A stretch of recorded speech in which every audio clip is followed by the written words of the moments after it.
protest you. What I've been saying in Yoruba is that the planned nationwide protest is a strategy, new strategy by the Igbos to destabilize or truncate the democratic governance in this country, simply to vent their spleen on Yoruba nation. But they are not happy as they lost the 2023 presidential elections. They are not happy. And those who are canvassing for this insurrection, the felons, they are felons canvassing for this insurrection, are either Labour Party members or IPOB, the Igbo stock in that party. Why?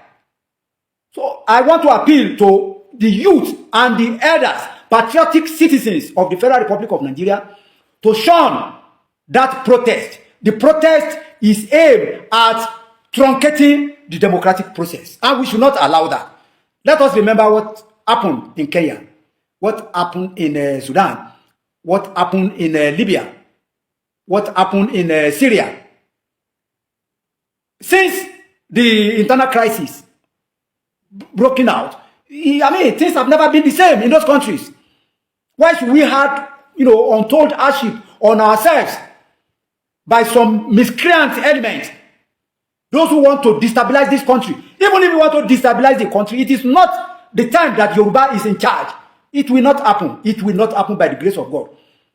So those who are planning this devilish protest should please avoid coming to any Yoruba state. Take your protest to Abuja or